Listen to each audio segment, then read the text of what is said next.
2024 লোকসভা নির্বাচন এবং সেই লোকসভা নির্বাচনকে সামনে রেখেই এবার প্রচার শুরু করছেন সোনিয়া গান্ধী এবং রাহুল গান্ধী। চলতি মাসের শেষ সপ্তাহে তাদের প্রচার শুরু করবেন তারা। যেমনটা জানা যাচ্ছে 28শে ডিসেম্বর নাগপুরে সভা, একটি মিছিল হতে পারে, একটি বিশাল মিছিলের আয়োজন করা হতে পারে এবং সেই মিছিলে উপস্থিত থাকতে পারেন কংগ্রেস নেতা মল্লিকার্জুন খড়গেও। এ বিষয়ে আমরা বিস্তারিত জেনে নেব। ফোন লাইনে রয়েছেন আমাদের পলিটিক্যাল এডিটর আশিস চট্টোপাধ্যায়। আশিস দা, আপনার কাছে জানতে চাইবো যে লোকসভা নির্বাচন সামনে, তার আগে এই প্রচার কি কি বিষয়কে মাথায় রাখবেন কংগ্রেস নেতৃত্ব? দেখুন, অনেকগুলো বিষয় এই খবরটার সঙ্গে জড়িয়ে যাচ্ছে।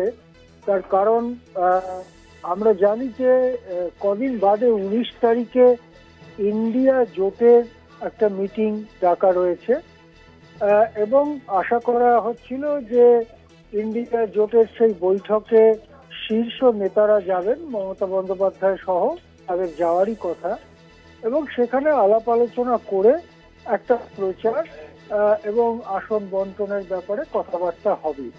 এখন 19 তারিখে ইন্ডিয়া বৈঠকের কদিন আগেই, আজকে 15 তারিখ, এইরকম একটা খবর সূত্র মারফত আমাদের কাছে আসছে যে কংগ্রেস স্থির করে ফেলেছে 28শে ডিসেম্বর নাগপুরে তারা একটা খুব বড় সভা করবেন। তারা 10-12 লাখ লোক আনবেন বলে সূত্র মারফত জানা যাচ্ছে এবং সেখানে রাহুল গান্ধী, সোনিয়া গান্ধী, মল্লিকার্জুন খড়গে অর্থাৎ 3 জন শীর্ষতম নেতা কংগ্রেসের তারা সেই সভাতে ভাষণ দেবেন ইত্যাদি।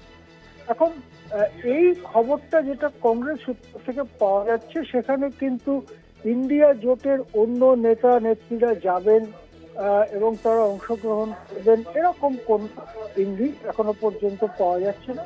বা নাগপুরে যদি সত্যি শেষ পর্যন্ত এই সভাটি হয়, কংগ্রেস যদি মনোভাব না পাল্টায়, তাহলে ইন্ডিয়া জোটের বৈঠকের আগেই তারা নিজেদের মতো করে একটা প্রচারের পরিকল্পনা যে গ্রহণ করেছে সেটাও কিন্তু পরিষ্কার হয়ে যাচ্ছে।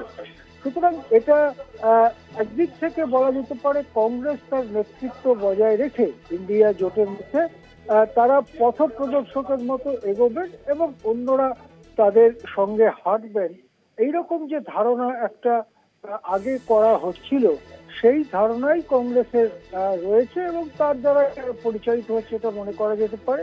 যাই হোক, নাগপুরে আরএসএস এর হেডকোয়ার্টার, মহারাষ্ট্রের তৃতীয় বৃহত্তম শহর নাগপুর, এবং নাগপুরের নানা ঐতিহ্য আছে, স্বাধীনতা সংগ্রামে আছে, তার পরবর্তীকালে নানা আন্দোলন সংগ্রাম এবং রাজনৈতিক প্রেক্ষিতে নাগপুরের ঐতিহ্য রয়েছে।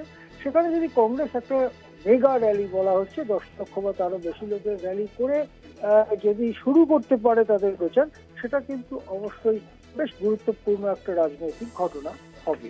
হ্যাঁ সন্ধ্যা, একেবারে ধন্যবাদ আপনাকে আশিস দা।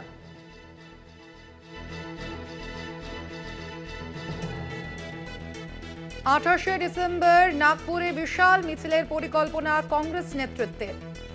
লোকসভা নির্বাচনের প্রচার শুরু সোনিয়া এবং রাহুল গান্ধীর।